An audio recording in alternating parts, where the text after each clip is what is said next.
Welcome back to Prayagraj education. Professor Rajendra Singh Rajju Bhaiya विश्वविद्यालय या किसी भी बीएड बीटीसी के प्रैक्टिकल में यदि आपका यह टॉपिक है 1 week observation of a regular teacher, एक अध्यापक के 1 सप्ताह का निरीक्षण। इस फाइल को हम देखेंगे कि कैसे आपको यह फाइल लिखनी है। सबसे पहले आप ऑब्जर्वेशन के बारे में लिखेंगे,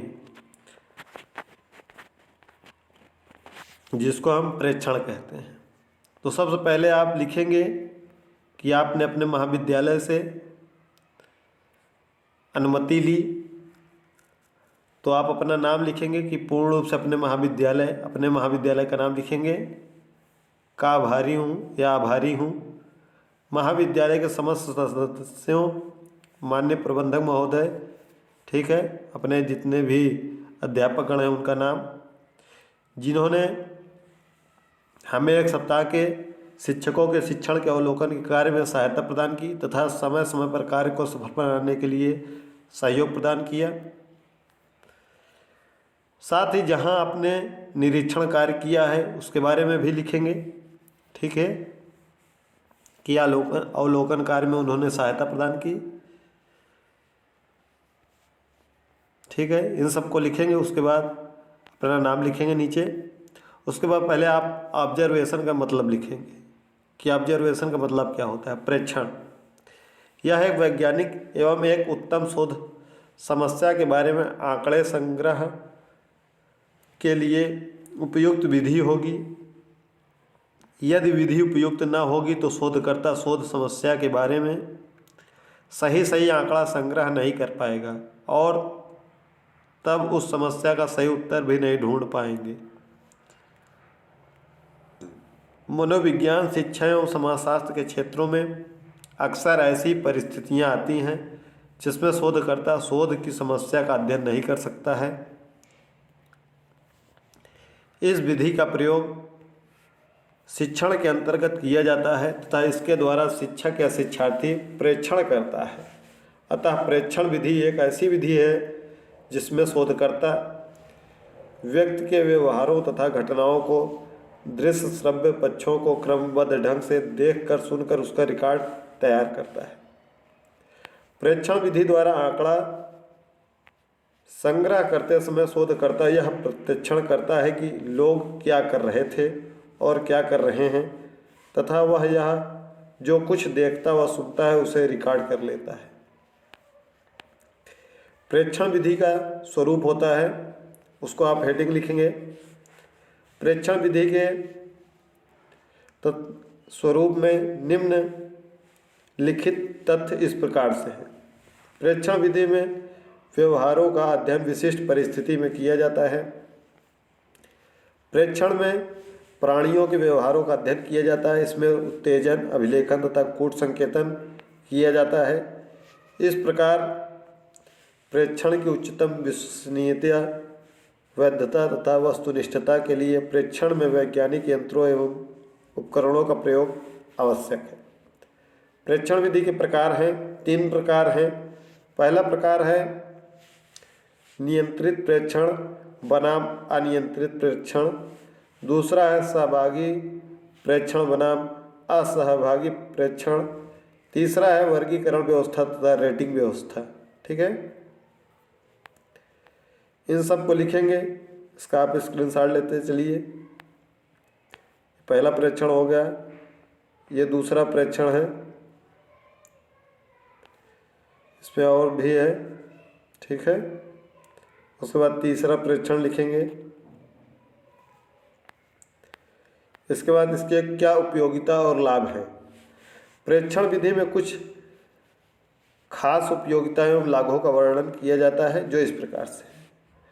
प्रेक्षण विधि में व्यक्तियों के व्यवहारों, घटनाओं एवं वस्तुओं का ठीक उसी रूप में अध्ययन किया जाता है जिस रूप में वह अवतरित होता है। यानी कि जैसे वह व्यवहार करता है सामने वाला व्यक्ति या सामने जो भी घटना घटित होती है, हम उसका ठीक उसी प्रकार अध्ययन करते हैं जिस रूप में वह व्यवहार करता है।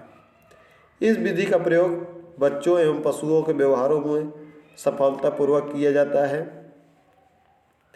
प्रेक्षण विधि द्वारा हम प्रेक्षक की भाषा नहीं जानते तो भी इस विधि द्वारा आसानी से उनके व्यवहारों का अध्ययन किया जा सकता है। प्रेक्षण विधि का प्रयोग विभिन्न शोध उद्देश्यों के लिए किया जाता है। इसमें विधियों से किए गए आंकड़ों की पुष्टि की जाती है। प्रेक्षण विधि में सरलता, विश्वसनीयता तथा सत्यापन की सुविधा होती है, अतः इस विधि में उपयोगिता का क्षेत्र अन्य विधियों की उपयोगिता क्षेत्र से अधिक विस्तृत होता है। प्रेक्षण की कुछ सीमाएं हैं। इस विधि के प्रयोग में काफ़ी सतर्कता बरतने की जरूरत होती है। इसमें प्रमुख परिसीमाएं होती हैं। ये सीमाएं हैं, इन सीमाओं को भी लिख लीजिएगा। अब हम जिस शिक्षक का अवलोकन करने जा रहे हैं उसके लिए क्या प्रस्तावना है। जॉन डेवी के शब्दों में शिक्षा त्रिध्रुवी प्रक्रिया है, अर्थात संपूर्ण शिक्षा प्रक्रिया के 3 महत्वपूर्ण ध्रुव हैं। पहला है शिक्षक, दूसरा है बालक और तीसरा है पाठ्यक्रम। उपरोक्त तीनों ध्रुवों पर संपूर्ण शिक्षा प्रक्रिया टिकी हुई है। दूसरी ओर एडम्स ने शिक्षा को 2 ध्रुवी प्रक्रिया मानते हुए शिक्षक और बालक की महत्ता को स्वीकार किया है। प्रायः एक प्रभावी शिक्षण अधिगम प्रक्रिया है तो शिक्षक की भूमिका अत्यंत महत्वपूर्ण है, क्योंकि शिक्षक ही वह माध्यम है जिसके द्वारा शिक्षा का प्रभावी प्रसार किया जा सकता है। वर्तमान समाज में शिक्षक की भूमिका अत्यंत चुनौतीपूर्ण हो गई है, क्योंकि वर्तमान समाज की प्रकृति अत्यंत विस्तृत है। इसके आगे शिक्षक मूल्यांकन की आवश्यकता। शिक्षक मूल्यांकन की आवश्यकता को हम निम्न बिंदुओं के माध्यम समझ सकते हैं। पहला, शिक्षण प्रभावशीलता ज्ञात करने हेतु। दूसरा, नवीन शिक्षण विधियों एवं तकनीकों का प्रयोग करने हेतु। आगे, अध्यापक को कुशलता को प्रोत्साहित करने हेतु। अगला, अध्यापक को अभिप्रेरित करने हेतु। ये ऐसे बिंदु हैं जिसके लिए शिक्षक के मूल्यांकन की आवश्यकता होती है। अध्यापक के मूल्यांकन के क्या उद्देश्य हैं? कुछ प्रमुख उद्देश्य हैं। पहला, कुशल अध्यापक तैयार करना। दूसरा, अध्यापक की प्रोन्नति निर्धारित करना। तीसरा, विद्यालय के विकास में सहायता प्रदान करना। चौथा, शिक्षण विधियों में सुधार हेतु सुझाव देना। और पांचवा, अध्यापक उत्तरदायित्व को सुनिश्चित करना। अध्यापक के मूल्यांकन की विधियां हैं। अध्यापक के मूल्यांकन की कुछ प्रमुख विधियां इस प्रकार से हैं। पहला, कक्षा निरीक्षक एवं पर्यवेक्षण। दूसरा, स्वमूल्यांकन। तीसरा, सभी अध्यापकों द्वारा मूल्यांकन। चौथा, प्रधानाध्यापक द्वारा मूल्यांकन। और पांचवा, छात्रों द्वारा मूल्यांकन। शिक्षा स्नातक यानी बीएड के नवीनतम पाठ्यक्रम में नियमित शिक्षकों के अवलोकन की क्या प्रासंगिकता है उसको हम देखेंगे, उसको लिखेंगे। तो आप इसको लिख लीजिएगा। शिक्षक के व्यवहार हम जब अवलोकित करते हैं तो उसमें व्यक्तिगत गुण जैसे वेशभूषा, आत्मविश्वास, हाव भाव, क्या विषय वस्तु पर कितनी पकड़ है, विषय वस्तु का संगठन उसका कितना है, विद्यार्थियों से क्या संबंध है, क्या शिक्षण विधियां हैं, कैसे प्रस्तुतिकरण कर रहे हैं, इन सब का अवलोकन करना है। कक्षा प्रबंधन कैसा है उनका, गंभीर है कि नहीं, छात्रों की किस प्रकार सहायता करते हैं, कक्ष के क्या भौतिक पक्ष हैं, उन तमाम पर अवलोकन किया जा सकता है।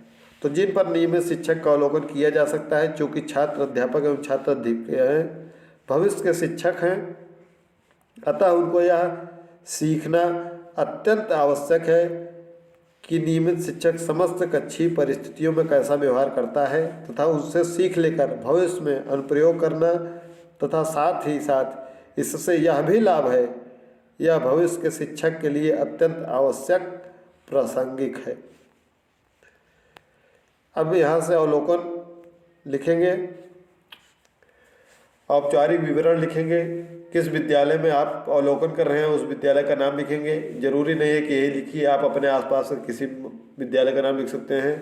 अवलोकन की जो तिथि है उसको लिखेंगे, किस कक्षा का अवलोकन कर रहे हैं उसको लिखेंगे, शिक्षक का नाम लिखेंगे, विषय का नाम लिखेंगे, उसका प्रकरण क्या है, कौन सा विषय पढ़ा रहे हैं, ठीक है, कौन सा बेला है, प्रथम कि द्वितीय चक्र जिसको बोलते हैं, अवधि कितनी है उसको लिखेंगे।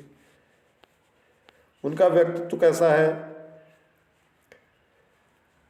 उनकी विषय सामग्री में उन्होंने क्या क्या बताया उसको लिखना है। ये अपने विषय के अनुसार आप बदल सकते हैं, ठीक है। विषय वस्तु का संगठन कैसा है, उनका अंतर संबंध क्या है उनका, ठीक है, और प्रस्तुतिकरण, कक्षा का प्रबंधन, गंभीरता, जितने भी ऊपर 10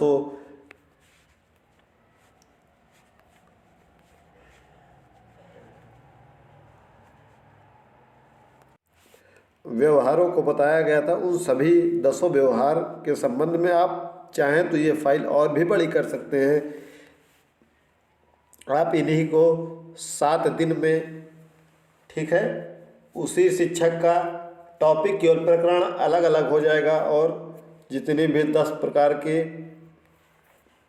से आप निरीक्षण कर रहे हैं 10 बिंदु को ध्यान में रखकर उन्हीं 10 बिंदु को आप 7 दिन 7 पेज में अलग अलग लिख सकते हैं। First day, second day, third day करके और तारीख के अलावा सब चेंज कर देंगे, ठीक है। जिसमें से यही देखिए आपको चेंज क्या करना है, इसी यही चेंज करना है। विद्यालय का नाम वही रहेगा, अवलोकन तिथि आपकी अलग हो जाएगी, कक्षा वही रहेगा, शिक्षक के नाम भी वही रहेंगे, विषय वही रहेगा, प्रकरण बदल जाएगा, ठीक है। बाकी केवल प्रकरण आपका बदलेगा। 7 दिन ऐसे ही आप 7 पेज में 7 दिन का अवलोकन लिख सकते हैं। यह थी बहुत ही महत्वपूर्ण फाइल बीएड की।